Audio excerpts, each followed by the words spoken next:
Welcome to The Human Experience, a podcast about the stories we live out every day and the importance of championing the vulnerability and courage of the storyteller. I'm your host, Jennifer Peterkin, and it was through my own lived story of experiencing domestic violence that this podcast was created. By traveling the globe and interviewing each guest in person, I am convinced now more than ever that stories have the power to change the world. You can join our community of storytellers by subscribing, leaving a rating and review, signing up for my newsletter, following me on Instagram, and more. Thank you for being here. In a world full of noise, to listen with intention is an act of resistance. Katrina, thank you so much for doing an interview with me today and for having us in your home to do it. That's always a nice, cozy way to sit down with somebody and have a conversation. So we are in Illinois, outside of Chicago. I'm really excited to hear about your story and your life. Thank you, Jennifer, for having me on your show, The Human Experience.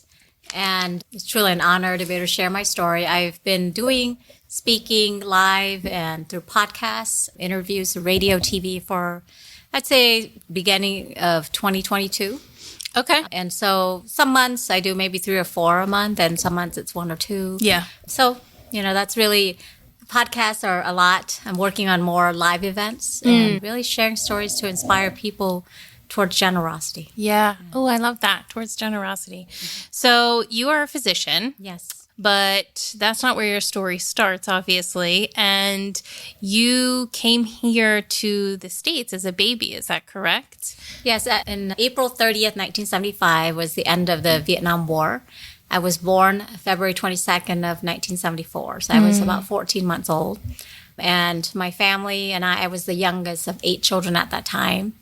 My dad was a fisherman by trade, and he put all of us on his fishing boat and took us out to sea, just hoping to be rescued, because otherwise, it was the choice of life and death, staying behind or leaving. Wow. And leaving was the choice that he made for all of us. Wow. I can't imagine that too. I mean, on several levels, but to just board a fishing boat and hope and pray for the best.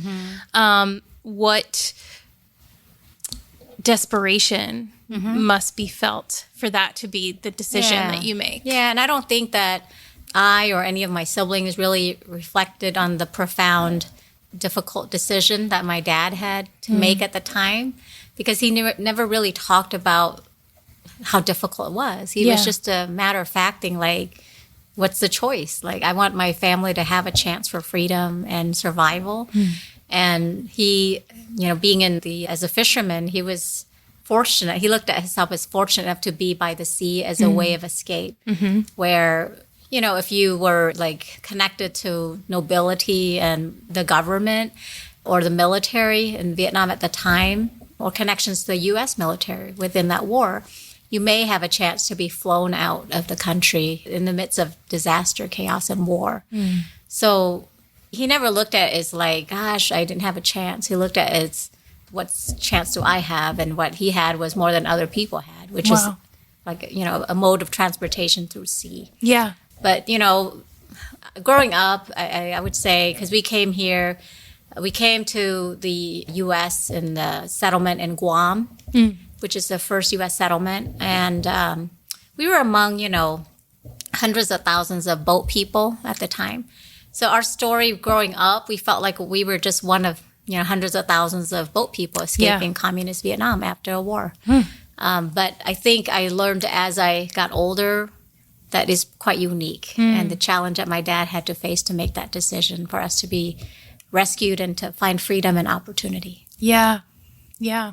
Do you know if there was like a tipping point for him in terms of what caused him to actually make the decision? Because I'm sure your parents were thinking about it for quite a while, but to actually make the decision. Yeah, so my mom was an orphan since she was 7 years old. She grew up in North Vietnam. By the time she was 17, she married my dad, who was 22. And he was part of Central Vietnam, but very border to North. So they met at a religious festival.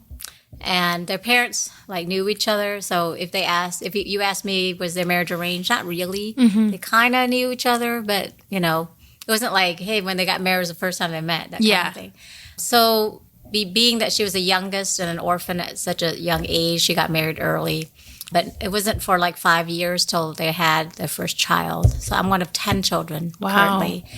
There in the 1950s, there was the migration from north to south. And, the French involvement with that. So first, communist involvement in forcing people to move from north to south if you didn't support the communist government. And so that was the first escape, technically. And they observed throughout decades that there was a constant religious persecution of Catholics. And my oldest brother was training at the seminary to become a Catholic priest. My parents knew a lot of politicians in the South Vietnamese government who were being persecuted and eventually assassinated for their faith and for the defense of democracy and freedom, and fighting alongside the U.S. military. So they saw all the signs along the way. And then when the communists invaded the South, and, the last president was Ngo Dinh Diem. He was a bachelor Catholic. His family was very, involved in the church as priests and bishops. And they were imprisoned and assassinated and exiled. You name it, they went through everything. Wow. So ultimately we saw like the writing on the wall, right? Is going to happen. And we saw, friends, neighbors sent to re-education camps when they were captured or attempts to escape, knowing how involved they were in the military and fighting on the South Vietnamese side in the U.S. military. So many of those people were sent to prison and camps and were in isolation, and some died, some made it. Yeah. So it wasn't like a one moment, but it was something over decades that was observed, and ultimately they saw it was coming. Yeah. So they had to make plans eventually. Yeah.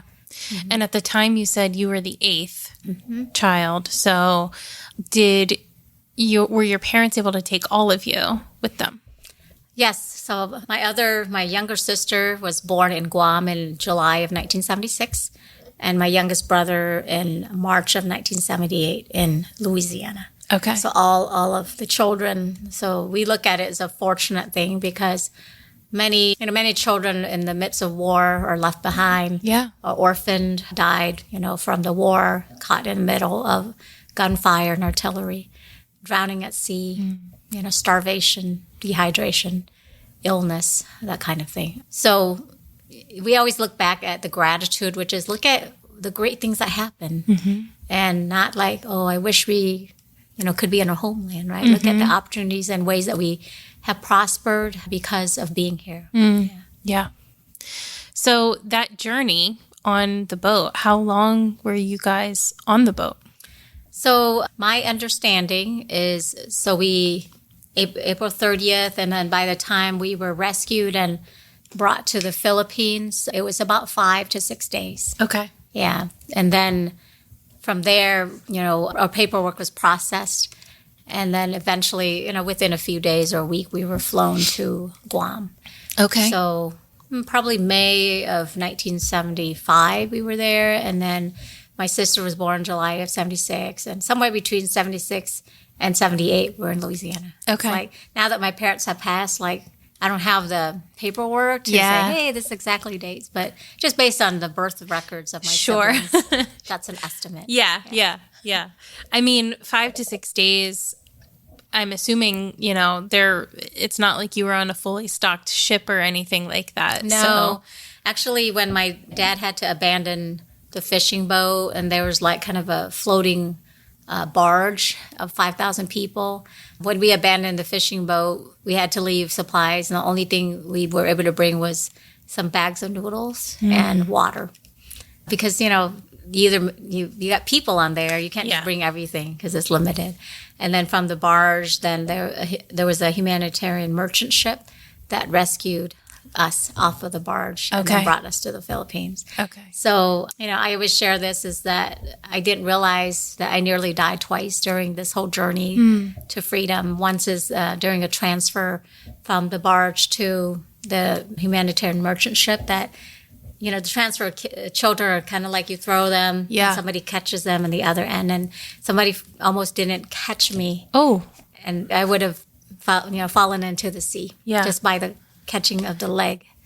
So that was one time. I consider that kind of a near-death experience. Yes. That I don't remember, but my parents remember watching it happen. Yeah. It nearly happened. And then the other time was being in the refugee camp in Guam. I was very sick with some kind of head and neck infection that didn't respond to antibiotics. And I had to have some kind of surgical procedure that put me under anesthesia. And basically my parents were told that they weren't sure if I would survive. So my parents said that they were actually looking for a burial site for me in Guam. And so that's another truly near-death experience. So I feel very blessed knowing that story about my childhood, like during toddler years.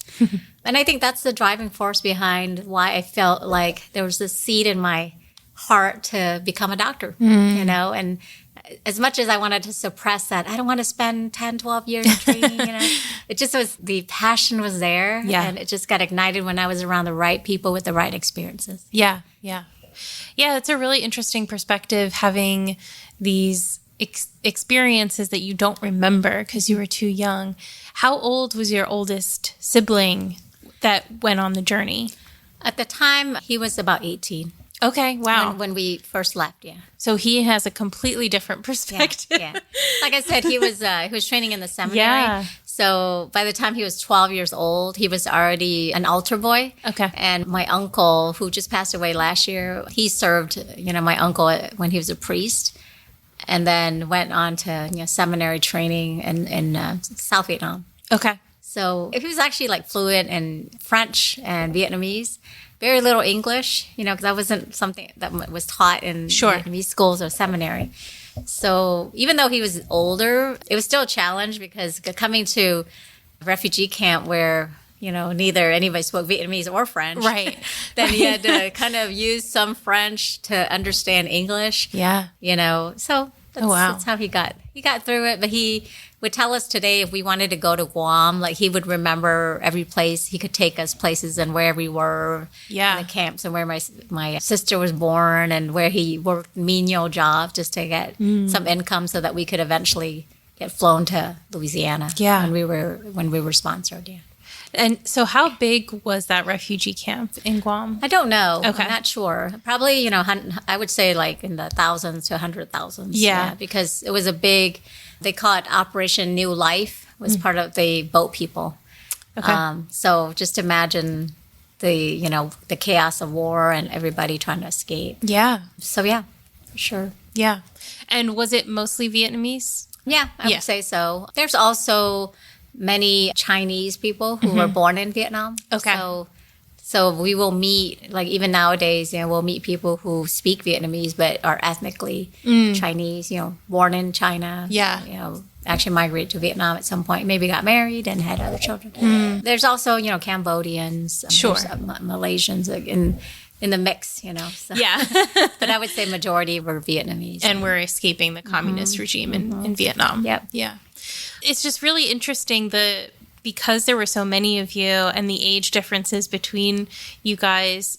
Do you find that depending on where you are in the lineup, do you find that you have different perspectives on how things happened and why they happened? Mm-hmm. Yeah. There's actually a 20-year difference from the oldest brother to my youngest brother. Okay. And I would say, like, growing up, it was always the three youngest. So I'm like, even though I was born in Vietnam, I'm always the three youngest kids, Yeah, yeah. It's always like you sat at the little kids' table at dinner until you knew how to learn how to use chopsticks. And even when my cousins would come over, it's like they had priority at the big adult table.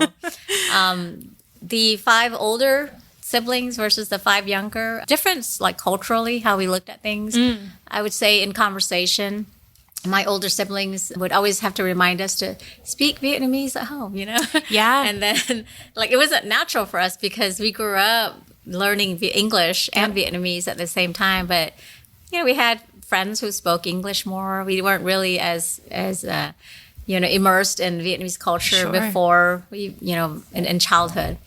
And so that was a challenge. But my parents tried their best to make sure that our home environment was, involved like Vietnamese magazine, Vietnamese music, Vietnamase TV, ate Vietnamese food, took us to relatives on special holidays, and prioritized keeping certain traditions. Yeah. And even in religious education, we would learn it in Vietnamese. So I learned all my prayers in Vietnamese, and it wasn't until I went to college I'm like, oh, that's how you say this in English.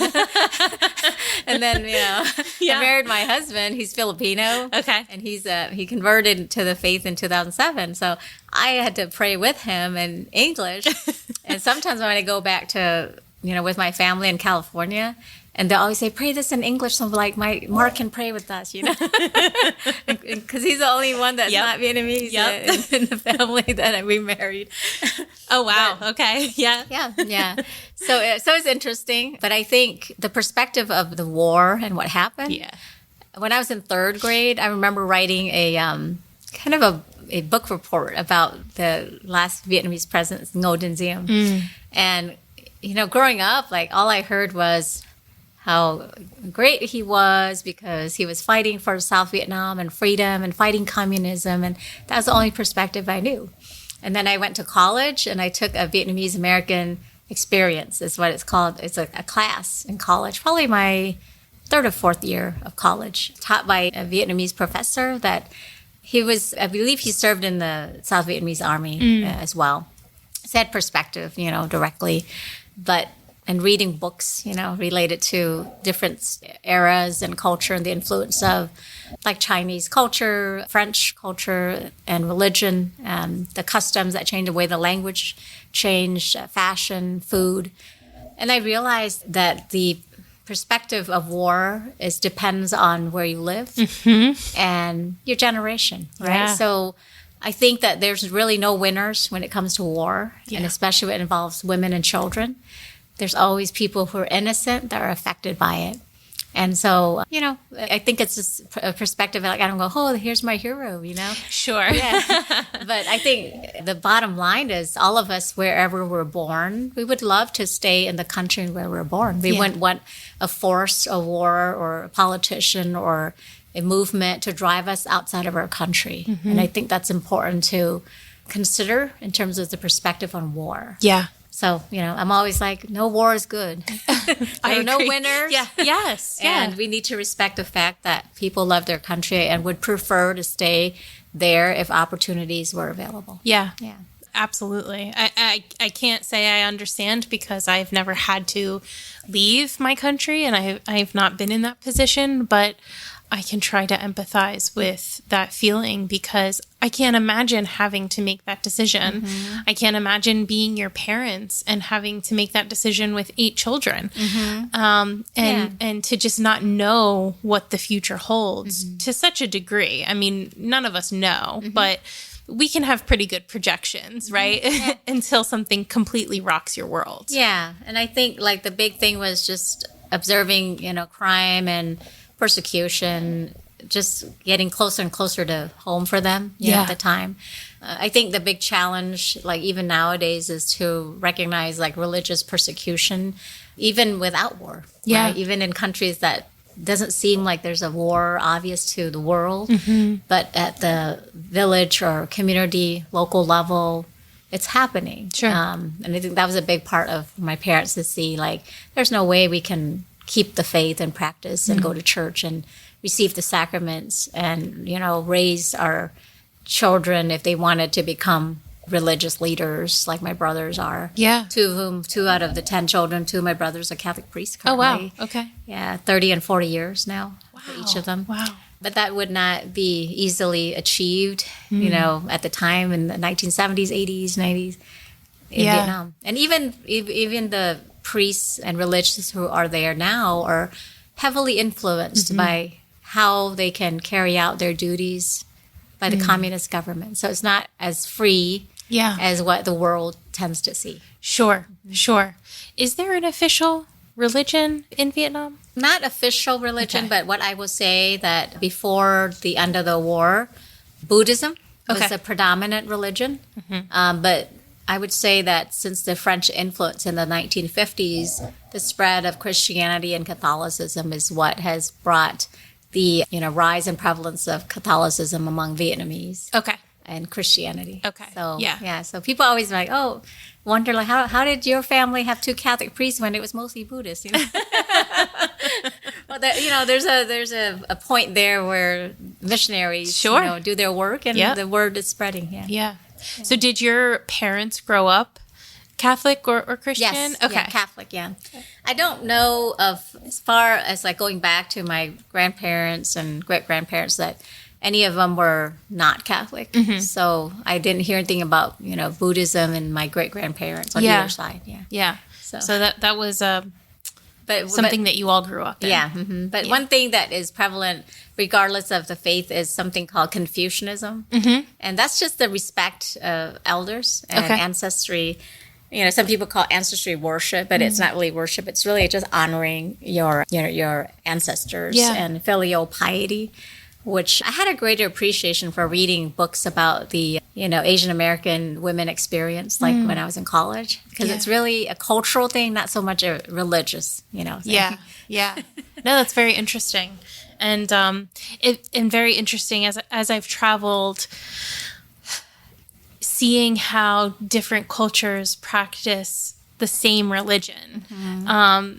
It just gives you such a broader understanding of God, in my opinion, that God is accessed in many different ways by many different people. And I believe that, he welcomes that as well, because our cultures all inform the way that we worship God. Mm-hmm. So it's a really interesting thing to experience as everybody practices in their own way, but as somebody that has traveled and seen different aspects of it. So I do try to have an appreciation for the cultural nuances of faith. Yeah, for sure. Yeah, and I think especially around like the New Year's, the Lunar New Year, which we used to, call like Chinese New Year or Vietnamese New Year, but we realized many other countries celebrate it, so we call it the Lunar New Year. And it usually falls like February to March every year. That the importance of keeping up culture and the honoring of ancestors is really promoted, right? Regardless of your faith. And so we'll being a Catholic, you could walk into a shop that is, the owners are Buddhists, and they'll have an altar for the ancestors with fruits and everything and candles. And we're like, there's nothing wrong with that. Yeah. And some Catholic homes may even have that. It doesn't mean you worship your ancestors as God, but it's still passing on a cultural practice that honors your ancestors. Beautiful. So in the refugee camp, how do you move from refugee camp to continental U.S.? You said you landed in Louisiana? Okay. So what was that process like? So my oldest brother, he said that him and, several of the older siblings, had taken small jobs here and there and earned some income with the hopes of earning enough money to raise funds for our flight, like a big family, right? So it took years. But also we were sponsored by Catholic Charities, and which is what brought us to Louisiana. And it's a small town called Versailles, where many refugees settled as well after the war. Okay. And priests were there, and they started a church there, and nuns were there, So we immersed into American culture, but also kept Vietnamese culture. So we had American priests and nuns who worked with Vietnamese priests and nuns who still taught catechism and gave us our sacraments and had mass and many celebrations, with Marian processions and saints that were celebrated. So that's kind of how we landed in Louisiana. Yeah. I don't think we were like, hey, we want to go to Louisiana. Yeah. There were others, like when I've read other people's books on their refugee stories, some of them were fortunate to fly directly from, like, say, the Philippines or Hong Kong or some other refugee camp to the States, and they were sponsored by families or the church. So one of my friends who wrote a book, it's called I Didn't Miss the Boat. And she was also a boat person as well. And I think her dad built a boat and, helped settle a lot of other people, not just her family. But she got sponsored, they were in Arkansas. You know? Yeah. Like, imagine going from the refugee camp to Arkansas. She goes, I didn't choose that. It's like all of a sudden you went, the United Nations had a list and you just had to go there and say, oh, we got picked today. Yeah. And this family decided to sponsor us. I think it's a really good point, and just understanding the refugee experience, that you don't have a lot of choices. You kind of just have to take what you're given. And I've spoken to a couple of people on the show about their refugee experience and coming to the States. And it's one of my earliest episodes. I was talking to a man who's from Somalia and was in a refugee camp in Kenya and then was moved to Minnesota. Yeah. And it's like, he was like, I don't know why Minnesota, because the cold was totally new for us. Yeah, that's what my friend said. She went from I think it's the Philippines or something. And she's like, it's this hot, sweaty weather, mosquitoes, everything. And then she goes to Arkansas. She's like, I need to buy a coat. Yeah. Never needed a coat before. Now I need one. Yeah, it's crazy. Yeah. So you grew up, obviously you were very small, so you were learning to speak while you were in, English speaking places. And so you're learning English and Vietnamese at the same time. You've already said that it was more difficult for your older siblings that were already very much had settled themselves in ways in Vietnam. How did your parents do with kind of acclimating to U.S. culture?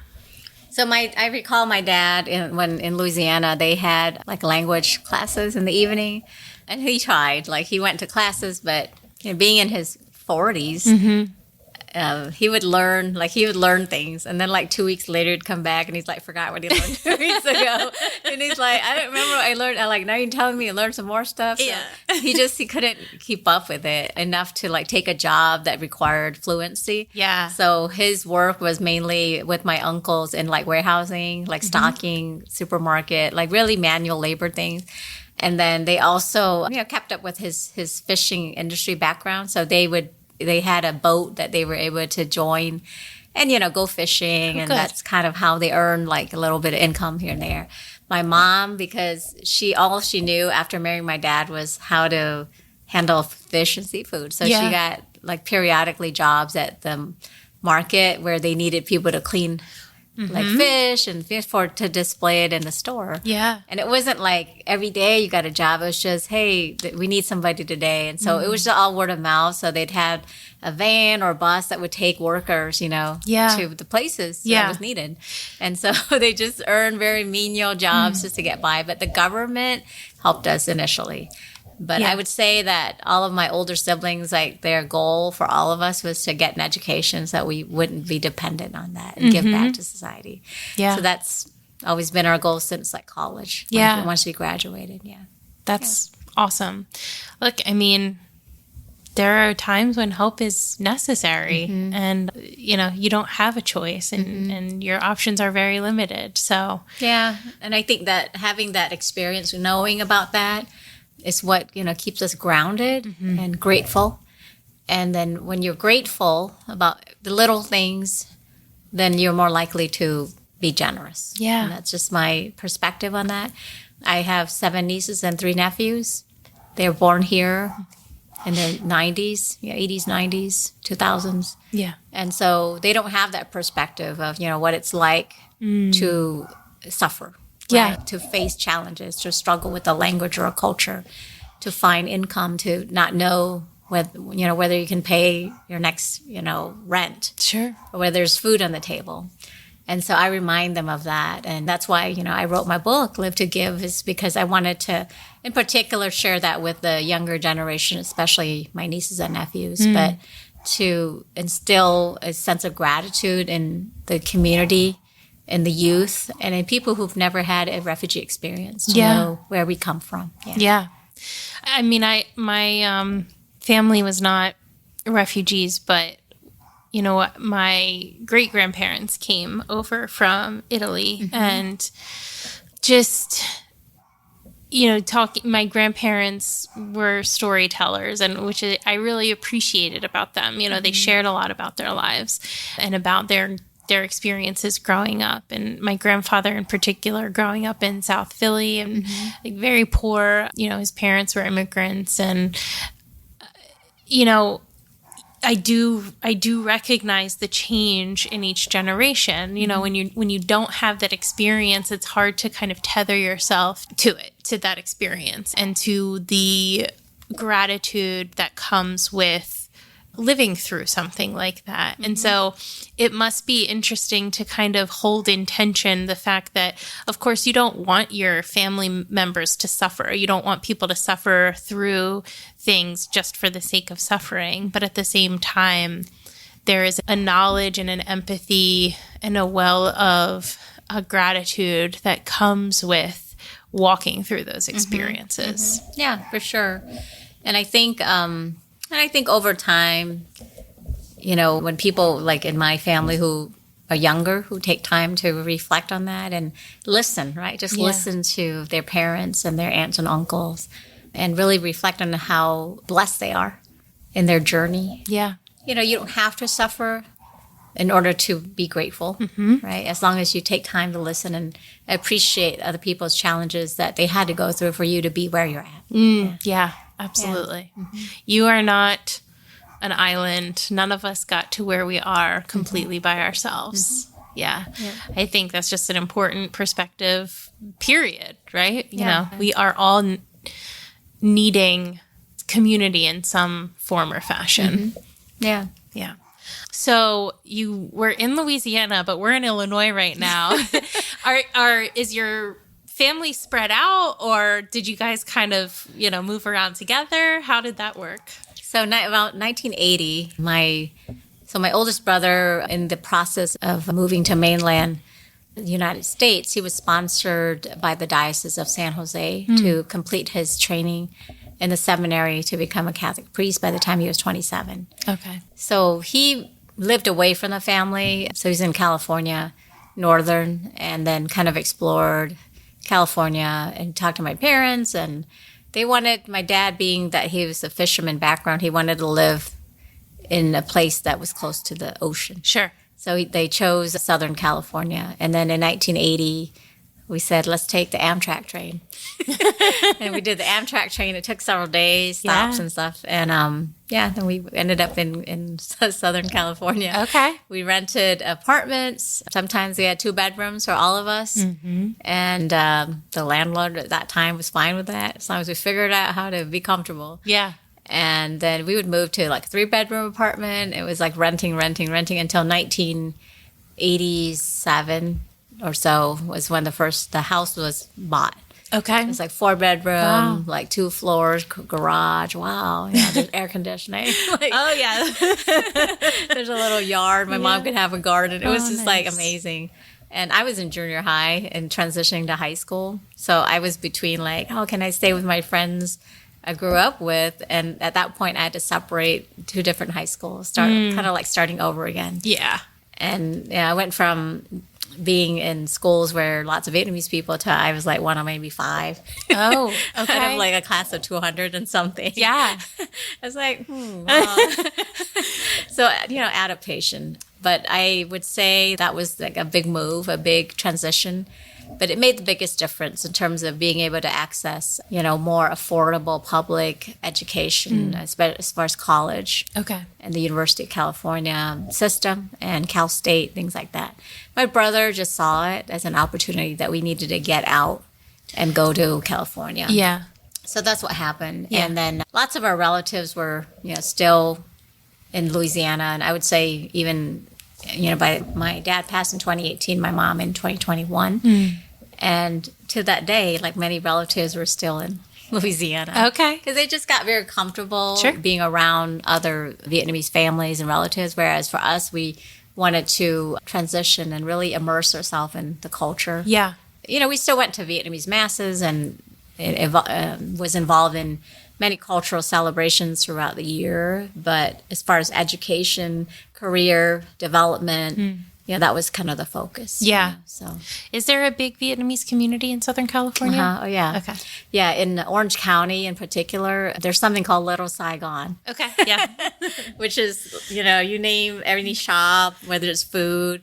I always say if you go to a Vietnamese restaurant, it's very rare that you just go and say, I want to go to eat Vietnamese food. It's like, what food? Yeah. Because some restaurants, like, they only do noodles. Some restaurants only do, specific crepes or family style. So you have to be specific. Okay. And then the more specific you choose for a restaurant, the better it is, because that's like, they just make it really good because that's their focus, Okay. Good to know. Same thing with desserts, So it's just like going to ice cream, right? Yeah. Yeah, but that's true. There are different levels of ice cream shops, so you are not wrong. So, okay, veering off a little bit here, but I'm curious. It's somebody that may not have a whole lot of experience with Vietnamese food. What's something or a couple things you recommend for people to try to kind of get their feet wet there?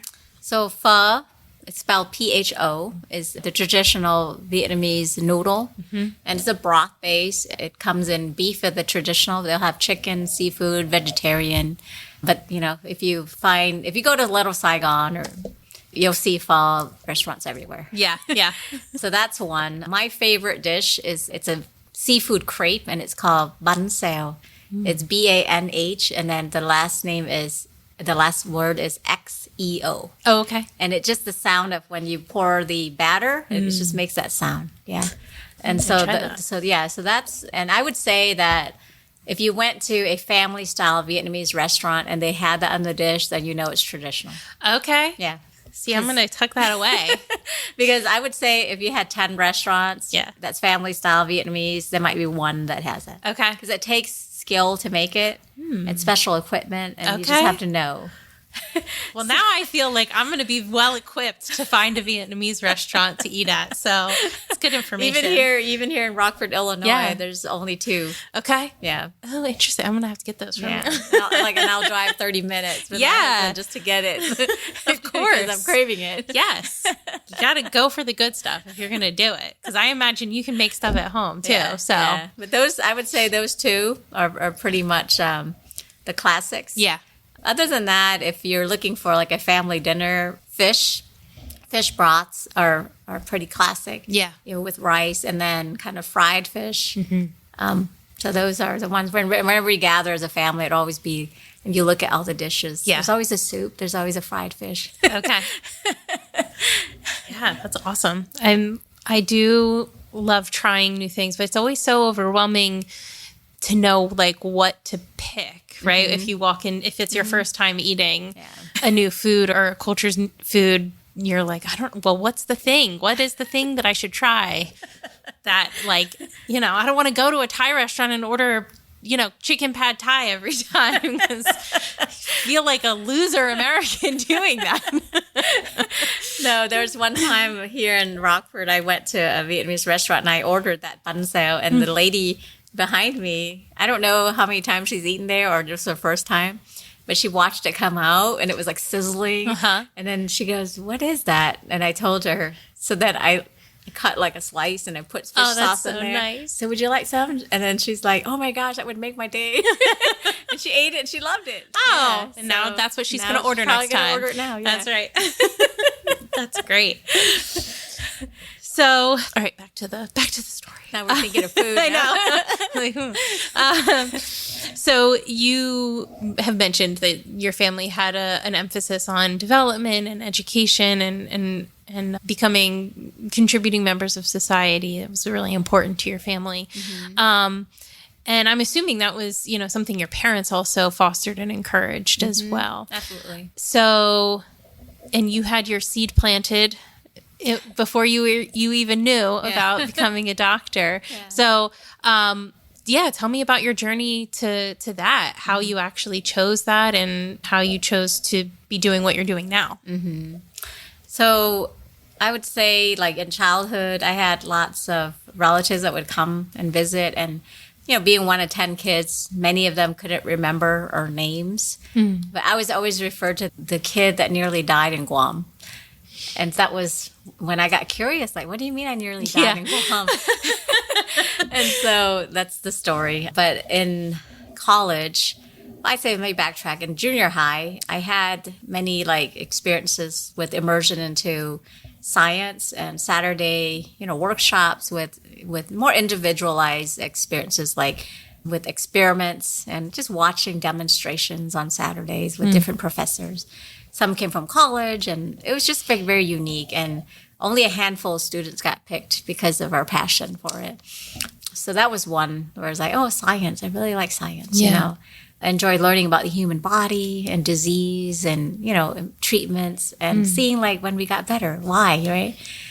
So in college, I volunteered at the hospital. I did 6 months in the emergency room and then 2.5 years on Saturdays in the neonatal intensive care unit, and where I got to hold babies and feed them. Nurses taught me all that, and I was like afraid, they're so fragile, Yeah. But knowing that I had coaching, Yeah.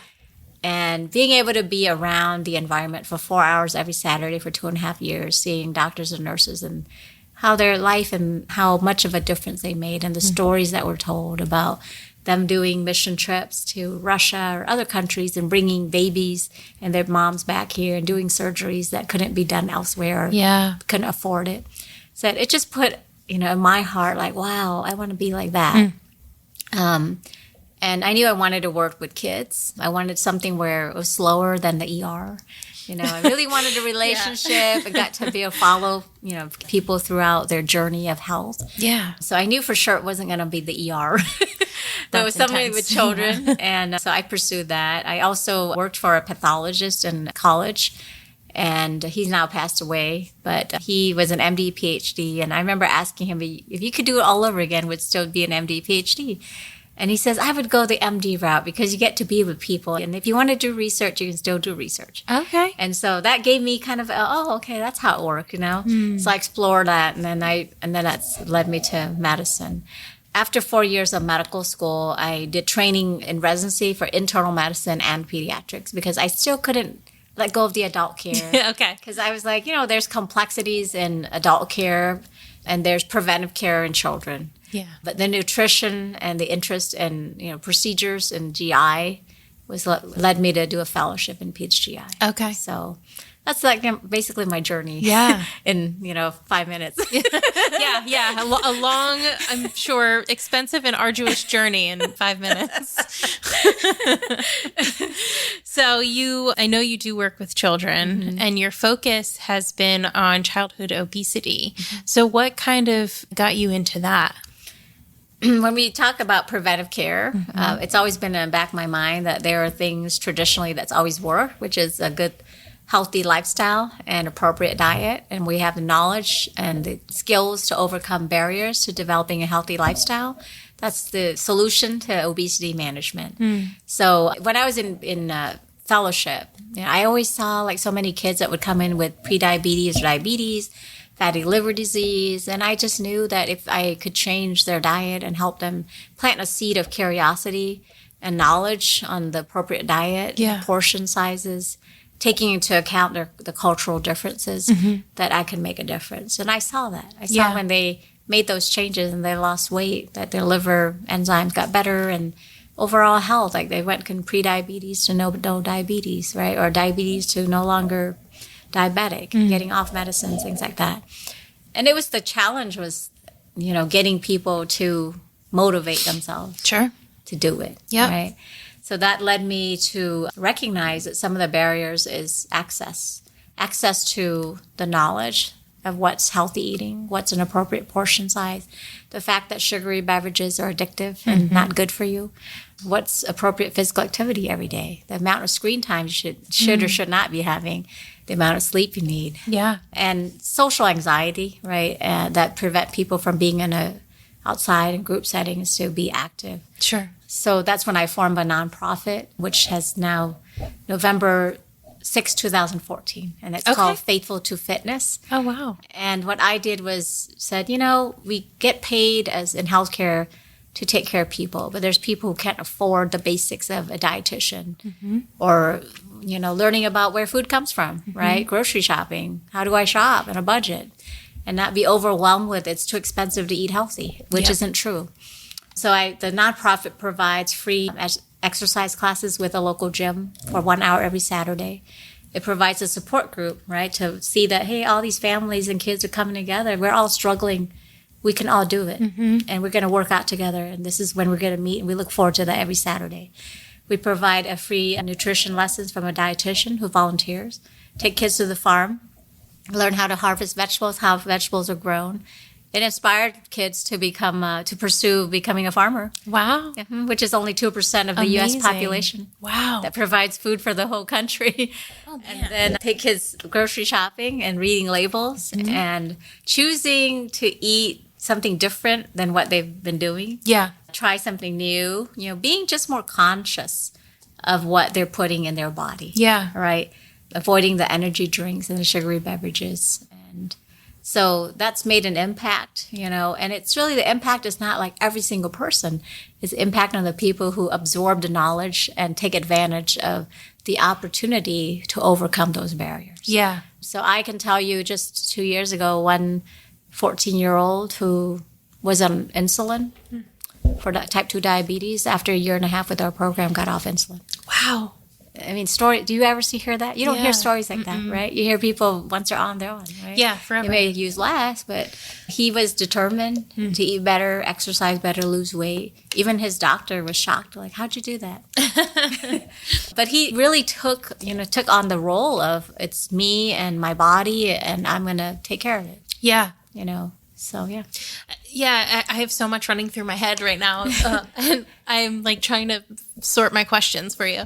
But I think the idea of in most things in life, prevention is better than rehabilitation, right? It's usually less expensive. Rehabilitation, again, in most things, must be continued in perpetuity. So if you can prevent something from happening, you are obviously saving that person from a lot of struggle, but you're also saving, economically, it's a lot better as well. Healthcare costs, yeah. Yeah, I always tell medical students, because I teach about childhood obesity intervention and share my nonprofit at least once a year at the med school here. I always say, if you want to save on healthcare costs in the U.S. especially, start with obesity. Yeah. And start with children. Because when I introduced my, a blueprint for childhood obesity and my nonprofit, a lot of people question, like, why children? Why not adults? I say, well, if you get the child involved, who's bringing them to the classes? So the whole family's involved. Yeah. Right? We require that the parents and guardians participate in every activity. So let's say they say, oh, I can't do this because I had a knee replacement or my hips hurt. Well, sit on the chair and use your arms. Yeah. Right? Do yoga, do stretches. You can do things, right? That's great. And then even if you can't do it, be there. Don't just drop them off and leave. Because it's not like sitting on the sidelines and cheering them on in a soccer game. It's different when you actually have to do what they're doing. Sure. Yeah. Sure. So you appreciate more the challenges that they're facing. Yeah. With trying to just get active and moving. Absolutely. Yeah. I mean, you put something into practice and then becomes more of a habit than anything else. And you're not working against the flow of each other, right? Do you find that there are certain... I want to be careful with the way that I say this. Do you find that there are certain groups that are more predisposed to this? And I don't necessarily mean like genetically, but culturally or even socioeconomically. Yeah, for sure. Before I started my nonprofit in between 2012, 2013, I was in Georgia after my fellowship, and I worked with a pediatric resident who's now a peds GI in Atlanta. And we wrote up a grant to the American Academy of Pediatrics. We were awarded almost $3,000 because they believe that our concept, our blueprint to create a community-based childhood obesity and intervention program was something that can be replicated across the country. And that's what led me to the nonprofit. And what we learned from there is 75% of the participants that were enrolled in the grant program were on Medicaid and low income, underserved. And like about half to a little more than half were Hispanic, and about the other half was African American.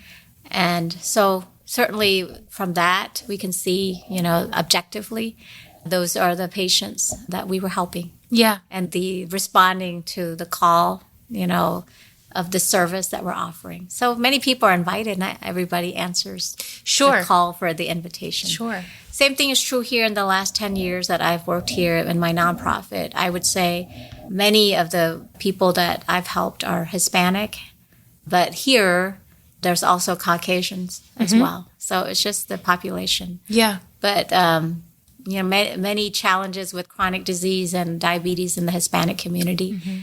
And they acknowledge it. Yeah. The dietitians see it in the hospitals. And part of it is knowledge of what is healthy and portion control. Okay. We had a teenage boy who he was showing us his portion size. We have like a my plate method. And we asked him how much meat he was eating, and he was explaining the amount of meat he was eating. And we said, "Why are you eating that much meat?" He said, "Because I'm supposed to eat as much as my dad so I can be as big as him." Oh, wow. And when my dietitian explained that your age, Yeah. you'll get there, but you don't need to eat the same as him right now. Yeah. Yeah. But that's a cultural thing that we had to help him overcome. Sure. That's an example. Sure. Yeah. No, but it's a good example Yeah, because I think, we can very easily fall into this trap of thinking that it's a moral defect or that it's laziness that causes this. And, I'm not saying that can't be part of the reason for some people, but it's more than that. It's deeper than that. And it's, you don't know what you don't know. And culture is strong. And culture, not even like your ethnic culture, but like your environment. Yes, your environment. Yeah. Exactly. Yeah. That it is. An environment is a barrier to the development of a healthy lifestyle. Yeah. I mentioned that when I give talks to the medical students too. So when we say environment, it's who you're around, right? So if you're around people who encourage you, let's say, to go drinking, right? Okay, it's going to be difficult to not drink. Yeah. Right. Same thing if you're around people who take you to, go out to eat a lot and fast food is a thing. It's going to be hard not to eat fast food regularly. Sure. So that's considered like the environment, which isn't necessary culture only. Right. But it's who motivates you and who influences you. Yeah. And I imagine it's a self-perpetuating cycle as well, right? Because again, you don't know what you don't know. And so you can't always say, oh, these parents are terrible. They're like, they may not know themselves, right? Because that's what they were taught. Yeah. And so I think entering in with generosity and compassion is an important part of, and not from a medical perspective, but just from a human perspective of seeing people and understanding that the reasoning behind something is usually deeper than, oh, this person's bad or... Yeah, and I think part of that compassion is also acknowledging human dignity, right? Because all of us struggle in a different way. Sure. Like I was preparing for a talk for tomorrow night at my church, and I'm focused on the concept of mercy, right? Having mercy for people from the works that we do spiritually and for the body, right? Educating themselves on the works of mercy. And when we have compassion, then we can instill mercy in the work that we do. Yeah. But part of that mercy is recognizing that we all come with barriers and challenges and struggles and burdens that it's not written on our face, and it's not like, hey, here's a sign to tell you what I'm struggling with, right? Yeah. But I think the key there is to see that, for example, when I work in medical mission in El Salvador, people don't get clean water, right? And there's millions of people out there every day who don't have clean water. Yeah. And to help them get clean water is part of acknowledging human dignity. Yes. The same way with starvation and hunger, homelessness, addiction, acknowledging that there is a struggle, that's there, and not saying I can't do anything about it, but what can I do? I can't fix everything, but I can do small things. Yeah. So that's the same thing here. You know? And I think even acknowledging human dignity and, you know, I like to think about it as, you know, the Imago Dei, we're all made in the image of God. And so there is inherent dignity in us as beings. And so even acknowledging that goes such a long way, because when you acknowledge that, you can't look at somebody and say they don't deserve help or they should continue to suffer. I think if we could all get there, that would go such a long way. It does. Yeah, it does. Yeah, one of the people that helps us with the families in El Salvador that need some clean water, the one thing we do every year is to get donations for water filters that are like $40. But that $40 filter gets installed in a family and it gives them clean water for 5 to 10 years. Yeah. But imagine how much what we do with $40 every day. Yeah. Right? That could be a lunch. It could be a dinner. Yes. Right? But how much of a difference that $40 makes for somebody for 5 to 10 years. Yeah. Right? That's a small way of, you know, acknowledging what we can do to acknowledge human dignity by providing clean water for someone who can't have it. Yeah.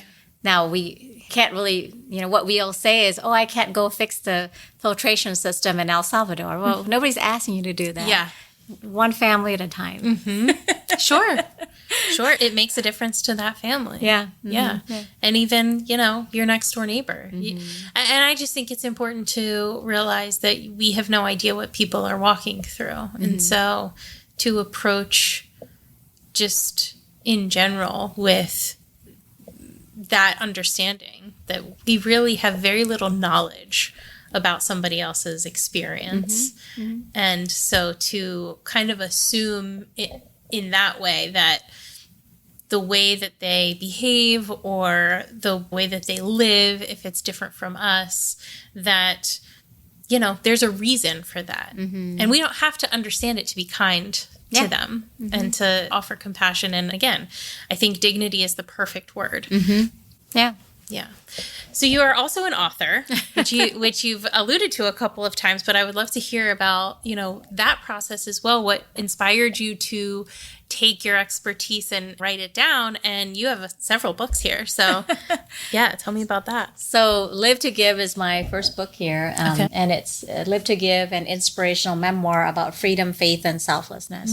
So the cover, I helped design it with my editor.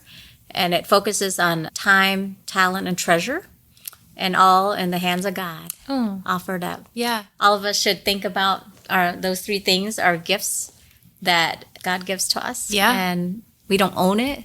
We have to offer it up to use it in the right way to make a difference in society. Yeah. So this book took me about 10 years. And it was always something I felt like one day I wanted to be a published author. Yeah. And I didn't know when, and I didn't really know how it was going to all come together. But I would say like sometime in 2008, I was in middle fellowship, and one day my sister came and said, you know, she's a dentist, and patients would come, and, you know, while she's working on them, she would talk to them about our family and how we wanted 10 kids, this is what happened. And like so many people would tell her that somebody in your family needs to be an author. Right? And so my sister put a seed in my head that I would be the person to write a book about my family. There you go. And so it started out as a family memoir, and then it became like I would write stories and paragraphs and chapters and ideas and things that would inspire me. I would sit on the plane in the airport on vacation. You know, I would get bored of doing stuff, and I'm like, I got an idea. Yeah. So I would write things down. And over time, it all came together, and then I started dividing it into chapters, and my editor rearranged things. And that's how it all happened. Amazing. But the focus that I found in over 10 years of working on it was that what touched me was the concept of encouraging people to be more giving. And I just didn't see a lot of that in healthcare, surprisingly. All of us go into healthcare saying, I want to help people.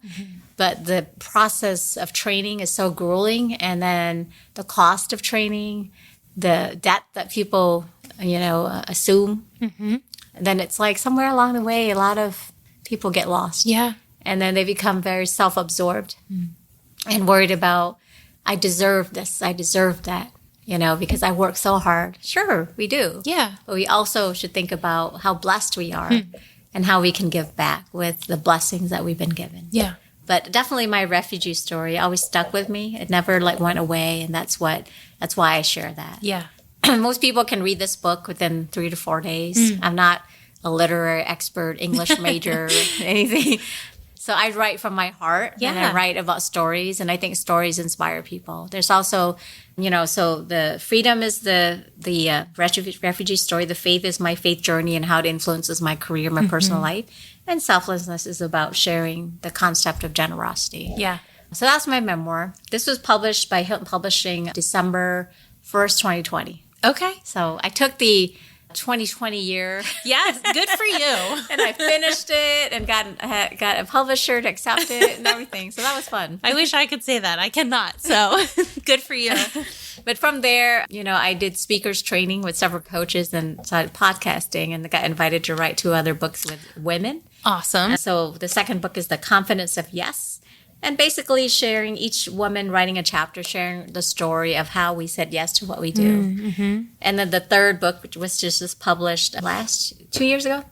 And, this and the Confidence of Yes are Amazon bestsellers. Awesome. Also, all women authors. And in here, we share our stories of how we overcame mediocrity. Oh. And I share a lot of the stories about my nonprofit. Okay. In there, and stories of specific, people that I helped and how I helped them overcome adversity and mediocrity. Yep. Yeah. So. Yeah, that's great. That's an interesting perspective too, because I think some people probably don't look at their lives and say, like, maybe I haven't faced a lot of adversity, right? And so they're like, I can't relate to something that's about like a rags to riches story necessarily, but to get yourself out of a rut or to, start something new, I think that's something that everybody can relate to. Mm-hmm. Yeah. And I think, it sounds like when I first encountered the invitation for overcoming mediocrity, and I thought, man, I don't really want to sound like I'm, up there. You know what I mean? Like sometimes it can turn off people, right? Yeah. But I think the key here is to recognize that we can always better our best. Yeah. Even if we think we've done it all, we're the best we can be. One of my favorite authors is Matthew Kelly. Okay. And he's from Australia, but he is here in the U.S. And I would say that since 2014, I've been reading his books pretty regularly, sometimes like one every month, sometimes 2 a month. Yeah. But pretty much like he gets a book out and like I'm there, Okay. And but he really inspired me about this phrase, which is how are you working towards becoming the best version of yourself? And I'm like, you know what? A version like 20 years ago can always be improved. Yes. A version today can be improved tomorrow. Yeah. I agree. And I think that's that. And then better or best is another thing that I heard from a business mentor, like in the last 2 years. Mm-hmm. So if we strive for that, then we don't live a mediocre life, right? Yeah, absolutely. I think if you stop learning, you stop growing. Yeah. And we never arrive, right? So I like to say that if you can look at yourself 5 years ago and you're the same exact person, you should be worried. They say if you're ripe, you're rotten. Yeah, there you go. Yes. I like that. I'm going to start using that one. Courtesy of a business mentor that told me that. Perfect. Like, that sounds great. Let me rethink if I'm ripe or rotten. Yeah. Hey, I like it. I should always be learning. Should always be, not quite there. So what's next for you? You got 3 books under your belt. You're doing medical missions. You're teaching. You're practicing still. Mm-hmm, yeah. I mean, I feel kind of silly saying what's next because you feels like you've done it all. But what is next? What are you thinking? This year, I am working with my first publisher, Hilton Publishing, to get a children's book published. Yeah. Actually, I had written up a first draft of the text of the children's book. It started out as like an adult book, and then it shortened it to a children's book. We're aiming for an audience of 6 to 8 years of age. Yeah. And it's focused on coping with loss.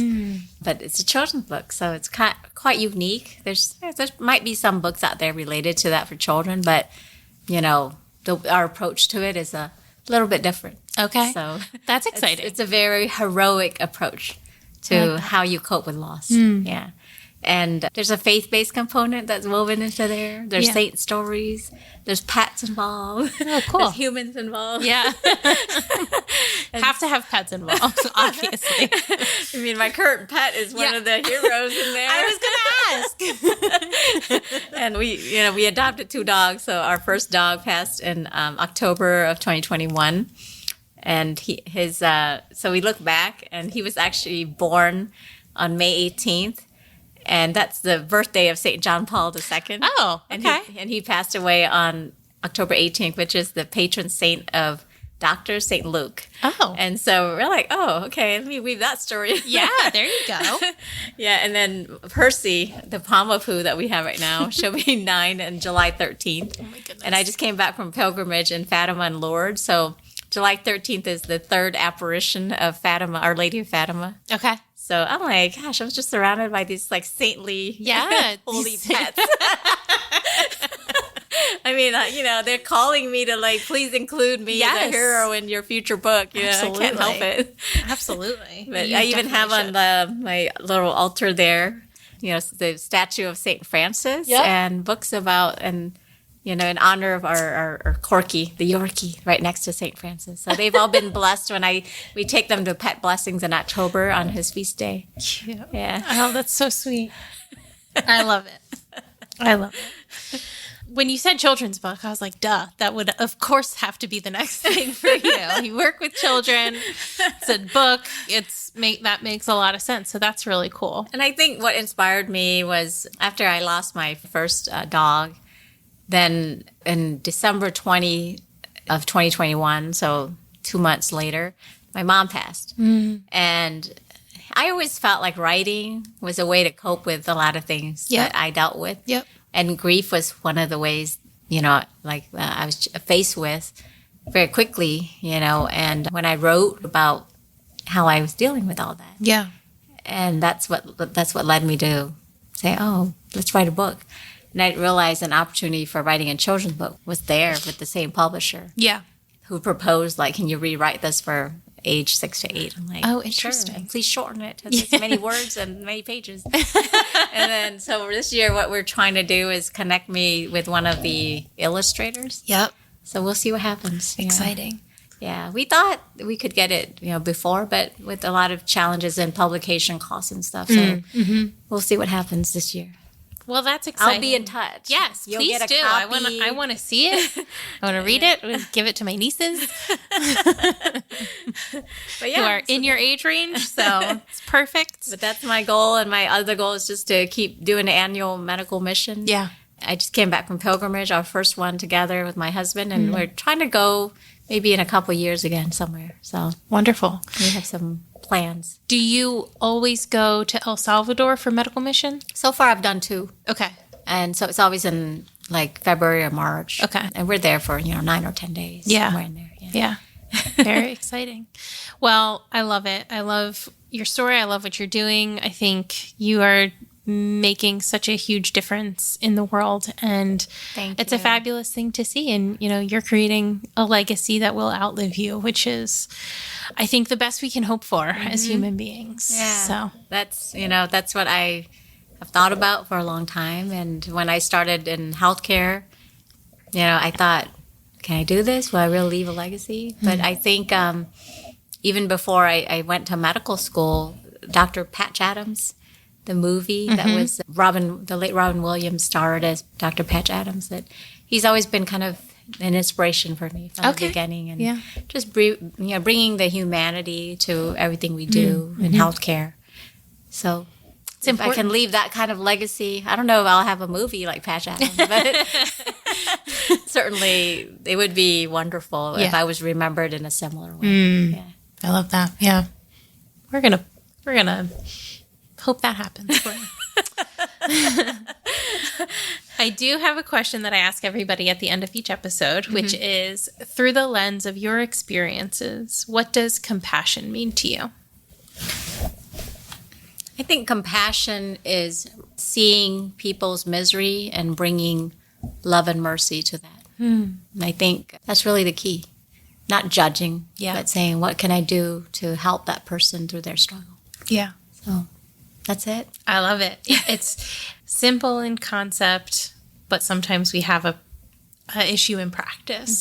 So it's something that we have to practice for sure. And that's part of being the best version of ourselves. Yep.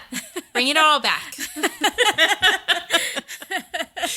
Well, once again, thank you for having this in your home. It was very lovely to be My here. pleasure. In your bright orange space. It's very nice and inviting.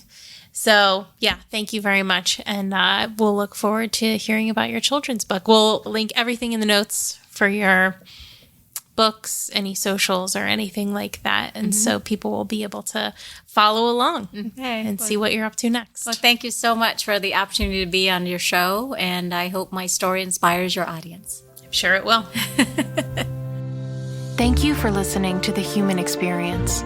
If you enjoyed this episode and you'd like to help support the podcast, please subscribe, share it with your friends and family, share it on social media, and rate and review it on Apple Podcasts and Spotify. You can also support the podcast financially by going to my website, thehxpod.com, linked in the show notes, and clicking on Donate. It takes a lot of time and resources to create this podcast, so every little bit helps. Everyone has a story, and I'd love to hear yours. So be sure to check out the show notes for more information about how to stay in touch. Do good and love well.